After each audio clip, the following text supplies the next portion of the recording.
묵상 기도드림으로 주일 오후 예배 시작하겠습니다.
찬송 하겠습니다. 317장입니다. 찬송가 317장입니다.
이번 시간에는 시편 23편입니다. 시편 23편을 교독하겠습니다. 시편 23편입니다.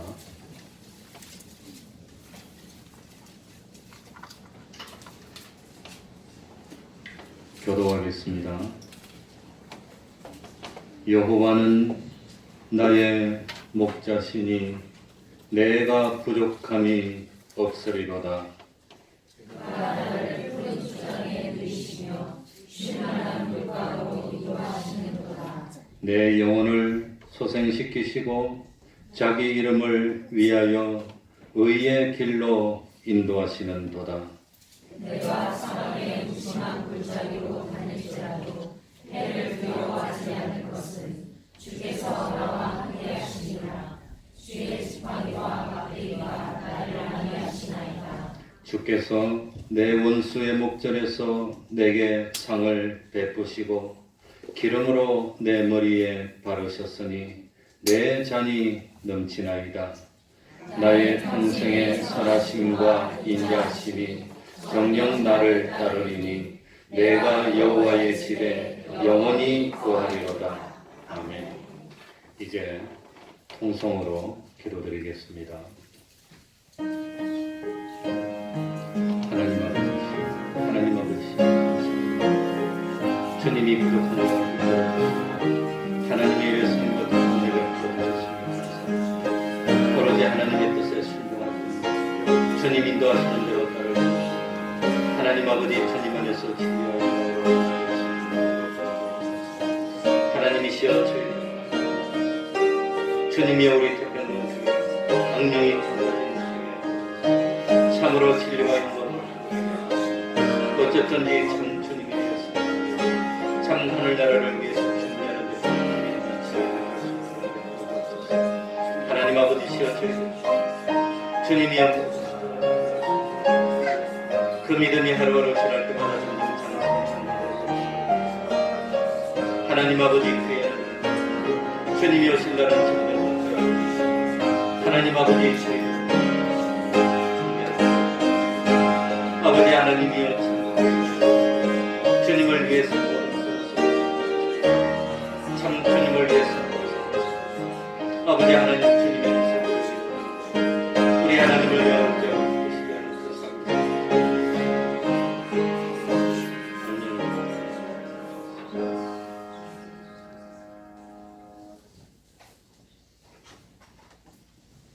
그 하나님의 말씀 욥기 40장 1절입니다. 방금 교도관 10편에서 왼쪽으로 2페이지만 옮기면 욥기가 나옵니다. 욥기 40장 1절입니다. 구약 성경 801쪽이 되겠습니다.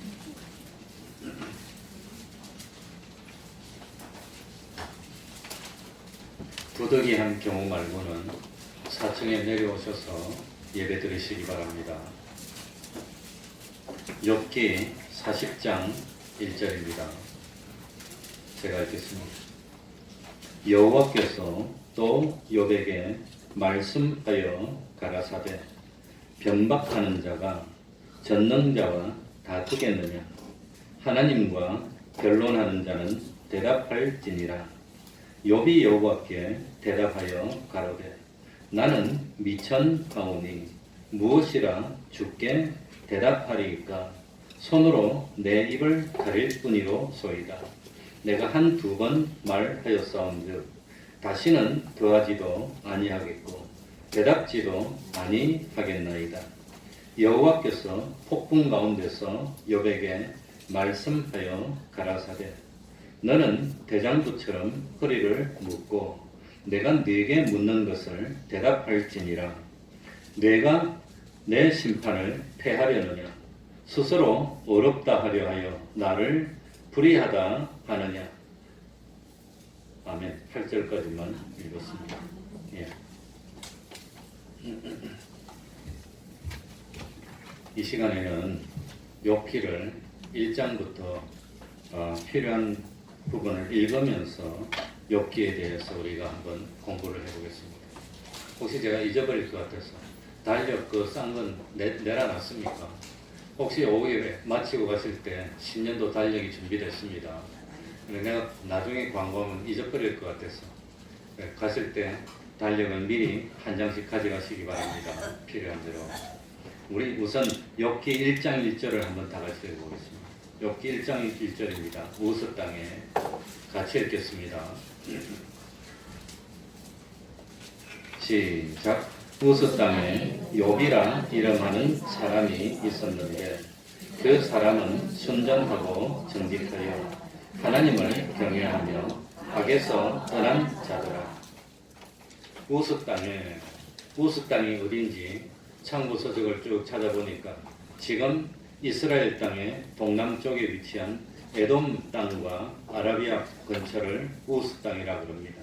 그러니까 당시에는 그 가나안 땅이 아니고 이방 사람들이 살던 곳이었습니다. 그래 우스 땅에 욥이라 이름하는 사람이 있었으니 욥은 이방에 살던 사람이었습니다. 사실 욥 당시는 이방이나 하나님의 백성이나 그런 구별이 아직은 명확하지 않은 때입니다. 왜냐하면 욥이 살고 있던 시절은 아브라함이 살았던 시절과 비슷하다고 생각합니다. 그 이유가 뭐냐? 욥기 42장 16절에 보면 욥이 환난 후에 몇 년을 더 살았게요? 140년을 더 살았습니다.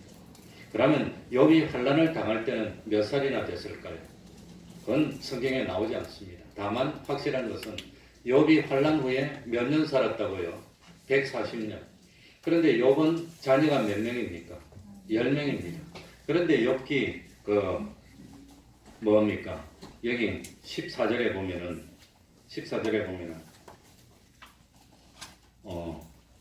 가만히 있어라. 몇 장 14절이지?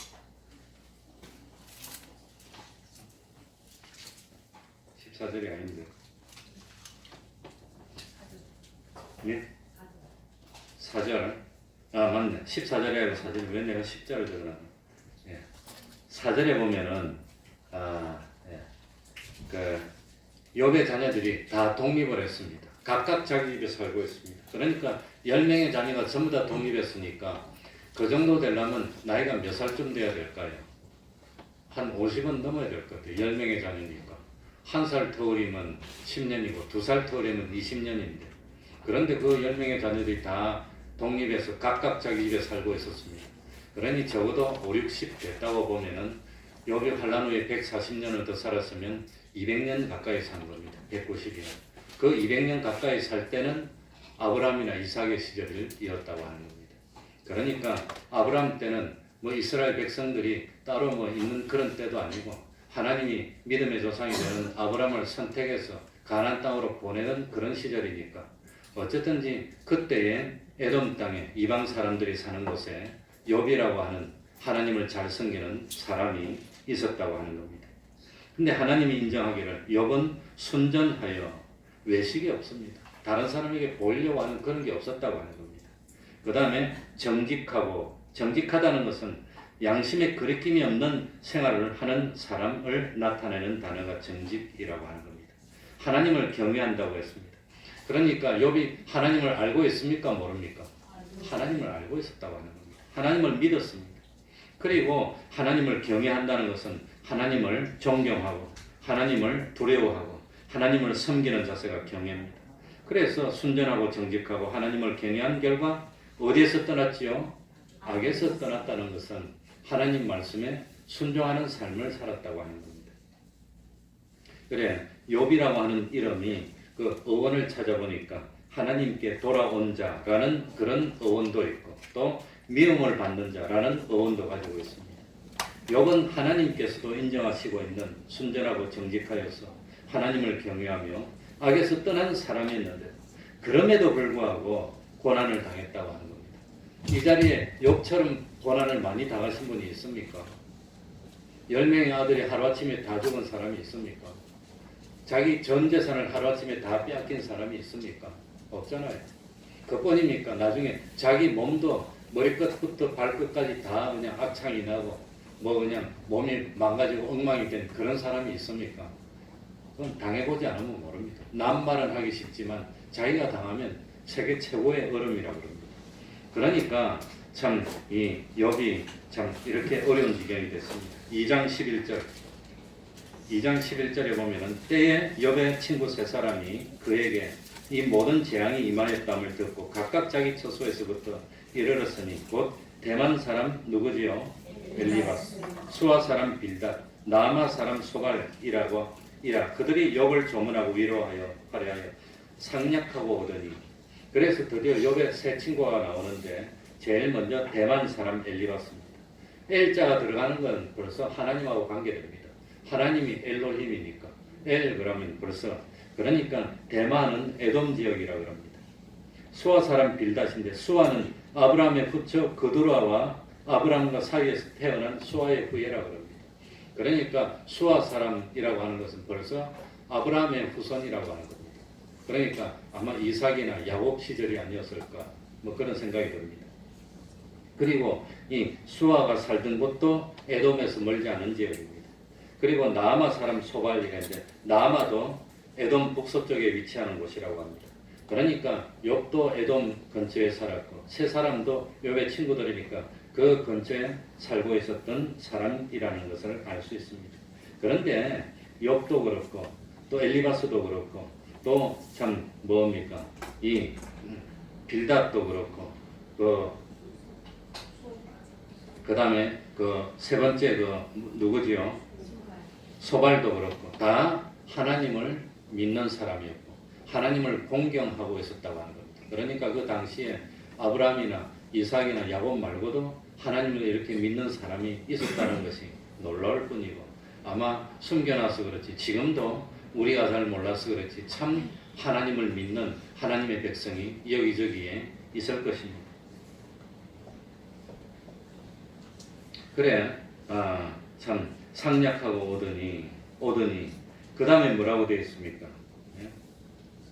13절에 7일 7야를 그와 함께 땅에 앉았으나 욥의 공고함을 심함을 보는 거로 그에게 뭐도 없었더라 한마디도.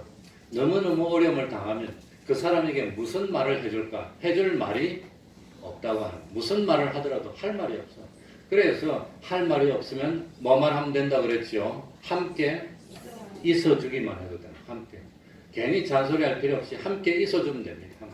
함께 있어주면 그게 도움이 되고 그게 힘이 되는데 괜히 참 함께 있어주면서 권위하는 자는 참 이 위로해 주려면 바로 위로해야 되는데 위로한다고 하다가 욥의 세 친구는 뭘 하게 됐지요? 욥을 정죄하고 넌 죄인이야. 넌 잘못했어. 넌 죽어도 썩나. 이제 그 잘못되면은 그렇게 해서 오히려 어렵게 만들고 만다는 겁니다. 그래서 욥은 세 친구가 와서 7일 7야를 한 말도 안 하고 이렇게 쳐다보고 있었답니다. 얼마나 욥이 어려움을 당하고 그 욥의 모습이 참 몰골이 참 험악했으면 그랬을까. 그래서 드디어 욥기 3장 1절 우리 다 같이 읽어봅시다. 그 후에 욥이 입을 열어 자기의 생일을 뭐하니라? 저주하니라. 우리가 여기서 열심히 살펴야 되는 것은 욥이 자기 생일을 저주한 것이지 누구를 저주한 것이 아닙니다. 하나님을 저주하지 않았습니다. 그게 중요한 겁니다. 왜 욥이 자기 생일을 저주했습니까? 이때까지 하나님이 나에게 자식도 10명이나 주고 이때까지 나에게 이렇게 재산도 많이 주고 잘 살게 했는데 하나님이 이때까지 나에게 베풀었던 모든 은혜를 뭐 했단 말입니까? 거두어 버렸다고 하는 겁니다. 하나님이 은혜를 다 거두어서 나는 쓸모없는 사람이야. 그래서 자기 생일을 저주했어. 자기 생일을 저주했다는 것은 야 차라리 나지 말았으면 내가 이런 꼴을 안 당하고 그럴 건데 하나님이 은혜를 다 거두었어. 하나님이 축복도 다 거두었어. 나는 이제 살 필요 없어. 그래서 자기 신세를 저주한 겁니다. 그러니 욥은 자기의 고난과 고통이 너무나도 심하고 막대하니까 너무 견디기가 어려웠으니까 차라리 내가 안 태어났으면 차라리 안 태어났으면 이런 고통을 당하지 않았을 텐데 그런 의미입니다. 하나님 원망하고 그런 건 아니라고 하는 겁니다. 그런데 욥은 이 당시에 고통이 주는 뭘 몰랐어요? 유익을 깨달지 못했다고 하는 겁니다. 하나님이 고통을 줬으면 왜 고통을 줬을까? 고통 다음에 뭐가 있었단 말입니까? 유익이 있는데 하나님이 괜히 고통을 주는 게 아닌데 그런 복을 주기 위해서 어려움을 준 건데 그걸 몰랐다고 하는 겁니다. 그래서 내가 계산해 보니까 욥이 만약에 50이나 50살이나 60살의 고통을 당했으면 욥은 고통 후에는 복을 받아서 그전보다도 몇 배나 더 산 겁니까? 140년, 60년에 2배를 더 산 거예요. 그러니까 오히려 고통은 내가 보기에는 고통은 몇 달 당하지 않았습니다. 몇 달 당하지 않았는데 고통을 당하기 전에 엄청나게 복을 받았고 그 다음에 그 짧은 고통을 지나고 난 뒤에 예전에 잘 살던 거에 2배, 꼽을 이상을 더 잘 써. 140년 이상을 더. 60의 고통을 당해도 140년이면 2배하고도 20년이 더 남는 거예요. 그러니까 그 짧은 고통을 믿음으로 잘 통과하고 난 뒤에 곱절이나 복을 받고 더 오랫동안 참 부귀영화를 누리면서 장수를 누렸으니까 고통이 없는 게 낫나요? 있는 게 더 낫나요? 차라리 있는 게 낫다는 겁니다. 그리고 이 욥은 이 고통을 통해서 그전보다도 하나님에 대해서 바로 깨닫게 됐습니다. 또 믿음이 성숙하게 됐습니다. 고통이 뭐라는 것도 알게 됐습니다. 하나님이 나에게 주시는 현실은 다 도움이 되고 없어서는 안 되는 현실이라는 것도 깨닫게 됐습니다. 그러니까 욥이 손해본 것은 순간이고 잠깐이고 오히려 모든 경우에 다 더 잘 됐다고 하는 겁니다. 그래서 자기의 태어난 나를 생일을 저주하는 잘못을 범했지만 나중에 깨닫게 됐고 회개하였고 믿음이 성숙한 전 하나님의 더 많은 복을 받는 사람으로 성화된 것이 욥입니다. 그리고 욥기 3장부터 31절은 욥과 세 사람의 친구 사이에 공방이 시작이 되는 겁니다. 공방. 그런데 중요한 것은 욥도 물론이고 욥의 세 친구들도 하나님에 대해서 원망하거나 하나님에 대해서 어떤 비판을 하거나 하나님에 대해서 대항을 하거나 그런 게 있습니까? 없습니까? 그런 게 없었다고 하는 겁니다. 전부 다 하나님을 믿고 하나님을 존경하고 하나님을 섬기고 하나님을 높이고 그렇게 했는데 다만 뭐가 문제입니까? 욥의 세 친구들은 욥을 뭐하는 잘못을 저질렀지요? 정죄했다는 겁니다. 욥 너 잘못했어. 너 잘못했어. 그러는 정죄를. 그 욥의 세 친구들의 주장은 하나님은 공의로우신데 하나님은 참 부정하지 않은데 이 하나님 공의로운 하나님 의인을 복주시고 악인을 징벌하는데 욥이 징벌을 받은 거 보니까 넌 분명히 뭐가 있어? 죄가 있어. 넌 분명히 불의가 있어. 그러니까 그걸 빨리 회개해. 그렇지 않고는 어떻게 너가 우리가 당하지 않는 이런 어려움을 당할 수 있니? 그러면서 욥을 막 공방하는 겁니다. 근데 욥의 고통이 뭡니까? 아무리 생각해봐도 보통 사람들이 범하는 죄를 범한 것이 생각이 안 나. 그래서 욥은 하나님 내가 무슨 죄를 범했습니까? 가르쳐 주십시오. 이게 이제 욥의 주장입니다. 그래서 욥의 친구의 주장 욥기 4장 7절 봅시다. 뭐라고 되어 있죠? 욥기 4장 7절 생각하여 보라. 뭐 없이 망한 자가 누구인가? 죄 없이. 그러니까 욥은 뭐 했단 말입니까? 죄가 있다는 뜻입니다. 정직한 자의 끊어짐이 어디 있는가? 욥이 정직하단 말입니까? 정직하지 못하단 말입니까? 넌 죄가 있어. 넌 정직하지 못해. 그랬다는 겁니다. 그리고 8장 3절 4절 욥기 8장 3절 4절 하나님이 어찌 심판을 뭐 하시겠으며 그러니까 하나님이 심판을 굳게 하시겠느냐? 하나님이 욥에게 고통을 줬는데 그 하나님의 심판이 잘못된 거란 말이냐? 하나님의 심판은 잘못될 수가 없어. 그러니까 넌 죄가 있어. 불의가 있어. 전능하신 이가 어찌 공의를 굳게 하시겠는가? 4절 내 자녀들이 죽게 뭐하였으므로? 덕지하였으므로. 욥의 자녀들이 덕지하였으니까 죽은 거지. 너가 잘 몰라서 그렇지. 너 아들, 딸들 다 죄지었어. 죽을 만한 죄를 져서 죽었어. 위로하는 겁니까? 약 올리는 겁니까? 내가 그거 잘해. 날 위로할 것 같아서 내가 약만 올리고 와요. 내가 이게 목사를 잘 못해. 그래서 인기가 없나 봐. 요새 인기 좀 찾았어요. 우리 어르신분들이 와가지고 밥 먹을 때 이 동지가 생겼어요. 그전에는 맨날 아무도 안 오고 하율이만 내 앞에 앉아갖고 그랬는데 하나님 이제 좀 나 좀 봐주는가 봐.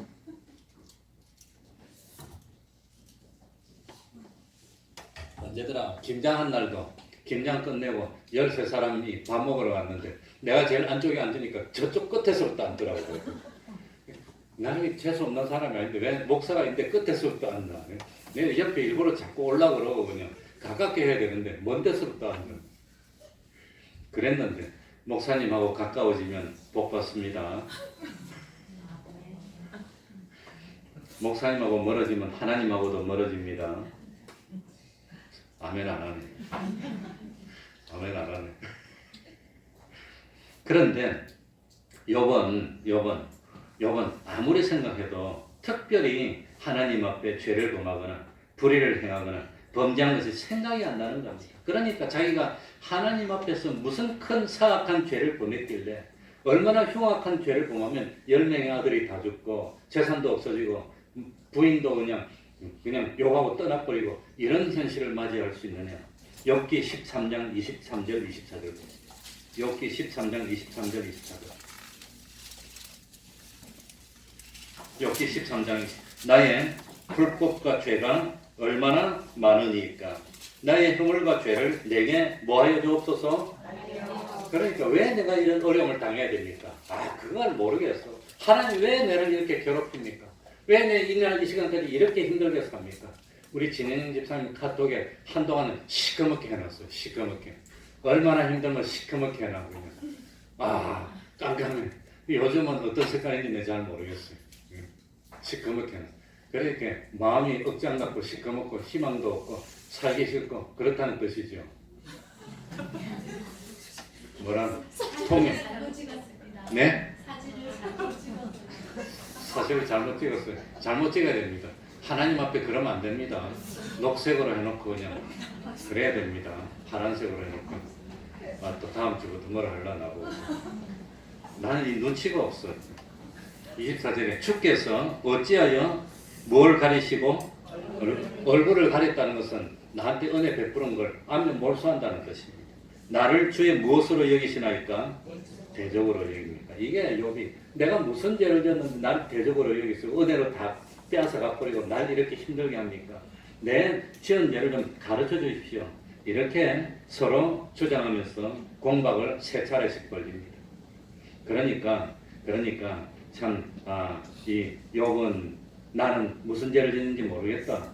내가 뭔 너희들보다 큰 죄를 지었니? 그런 의미로 하는데 서로 틀린 말은 하지 않고 하나님 중심으로 서로 말합니다. 하나님 높인 말합니다. 그러니까 욥의 세 친구들도 특별히 틀린 말 하진 않았고 욥도 틀린 말은 안 했습니다. 다만 세 친구는 욥을 죄인 취급하고 욥은 난 억울하다 답답하다 그러고 있습니다. 그러다가 드디어 욥기 32장에 누가 나타나지요? 엘리후가 나타납니다. 욥기 32장 2절 3절 읽어봅시다. 욥기 32장 2절 3절 다 같이 읽겠습니다. 람 족속 읽습니다. 시작. 람 족속 구스 사람 바라겔의 아들 엘리후가 노를 바라니 그가 욥에게 노를 바라면 욥이 하나님보다 자기를 의롭다 하며 또 세 친구에게 노를 바라면 그들이 능히 대답지는 못하여도 욥을 뭐함이니라 정죄함이니라. 그래 람 족속 구스 사람이라 했습니다. 그래 성경을 찾아보고 참고 서적을 다 찾아봤습니다. 그래 엘리후도 이름이 뭐로 시작됐지요? 그럼 누구하고 상관이 있단 말이죠? 하나님하고. 엘리후는 엘리니까 1인칭입니다.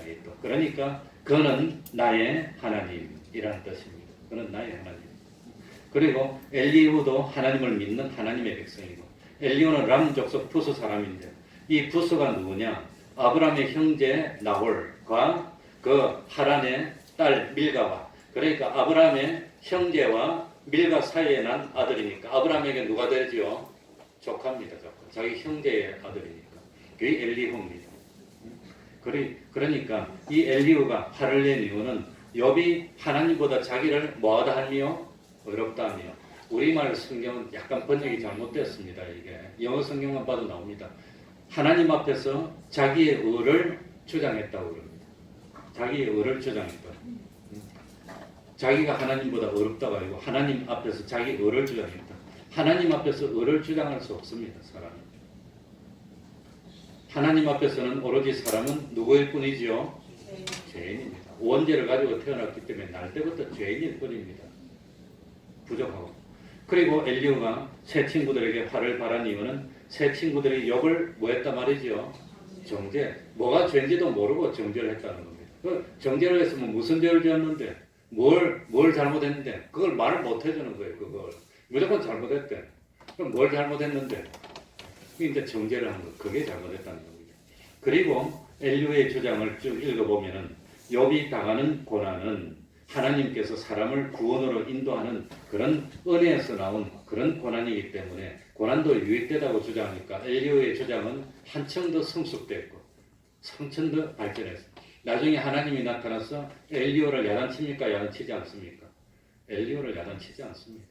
그래서 쭉 보니까 엘리후는 주님의 길을 예비한 세례요한과 같은 역할을 해서 하나님이 나타나시도록 인도하는 그런 역할을 했다는 겁니다. 그리고 이 세상에서 아무리 뛰어나고 박학박식하다 해도 하나님 앞에서는 무지한 자일 뿐입니다. 하나님은 영원 전부터 영원 후까지를 한순간에 예정하시고 계획을 세웠는데 사람이 그럴 수 있습니까? 사람은 하나님이 나타내 보여주는 그 조금 점과 같은 순간을 살면서 영원 전부터 영원 후까지를 보시는 하나님의 하는 일을 어떻게 판단하겠습니까? 이 일이 시작할 때는 어려웠는데 나중에 잘 되었으면 그걸 보고 나쁘다 할 수 있습니까? 시작할 때는 좋았는데 나중에 참 영원토록 나쁘게 되면 그걸 선하다고 할 수 있습니까? 그러니까 인간이 하나님의 일을 판단할 수가 없는 겁니다. 하나님이 하시는 일은 무조건 뭐하다? 선하다. 옳습니다. 선한 일입니다. 하나님이 나에게 주신 현실은 무조건 사랑의 현실입니다. 복종할 수밖에 없습니다. 우리 이도영 목사님 같이 내 삶이 얼마 안 남았구나. 그러면서 신촌세브란스 의사들이 가르쳐 주더랍니다. 목사님은 앞으로 점점 힘이 빠지고 목소리도 점점 내기 힘들어지고 맥이 풀리고 점점 고통이 심해지고 좀 더 있으면 서 있기도 힘들어지고 좀 있으면 누워 있기도 힘들어지고 좀 있으면 숨쉬기도 힘들어지고 나중에는 그렇게 돼가지고 누워서 눈꺼풀도 움직일 힘이 없고 그래서 죽게 될 거라고 가르쳐 주더랍니다. 그런데 내가 찾아갔더니 나 아주 힘도 안 빠지고 괜찮아. 그러고 있어. 그러더니 죽기 전날 저녁에 수요일 밤에는 의정부 우리 양희선 목사님이 가서 기도를 해주니까 눈꺼풀도 못 움직여 이렇게 반응을 하더래. 조금. 그러니까 죽을 때 되면 사실 숨 쉴 힘도 없어지고 의식도 희미해지고 모든 기능이 다 떨어지고 다발성입니다. 그래서 하나님이 불러가시면 고통 없이 갈 때 되면 그냥 가는 겁니다. 가면서 하나님 믿는 사람은 기뻐하고 하늘나라 왔나. 우리 어머님 돌아가실 때 보니까 이 혼수 상태에 있다 깨가지고 두리번두리면 하늘나라 왔나. 두리번두리면 이리 보시더라고. 엄마 그러면 왜? 배가 떠요. 그러고 또 의식이 없어지고 왔다 갔다 하더라고. 그러다가 나중에 돌아갔습니다. 그러니까 하나님 앞에서 인간은 무지할 뿐인데 하나님이 하는 역사를 판단할 위치에 있지 못한 겁니다. 그런데도 불구하고 이거는 나쁘다고 하나님께 불평하고 이건 좋다고 하나님께 참 감사하고 그럴 수 없고 모든 현실은 뭐 할 뿐입니다. 감사할 만한 현실뿐이라고 하는 겁니다. 그러니까 범사에 뭐하라? 감사하라. 범사라는 것은 내 육신이 좀 힘들어서 그렇지 어떤 일이라도 그건 감사하라는 겁니다.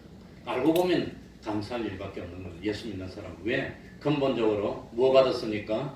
구원받아서 영원한 하늘나라 갈 사람들이죠. 그 감사하지 않을 일이 없다고 하는 겁니다. 그런데 왜 힘이 드냐? 옛사람 때문에 그런 겁니다. 그러니까 우리가 알고 있는 것은 영원전부터 영원 후까지 쭉 시간의 연속 중에 한 점으로 존재하는 사람이 어떻게 영원 전후를 다 섭리하시는 하나님에 대해서 이 따질 수가 있고 불평하고 그럴 수가 있느냐.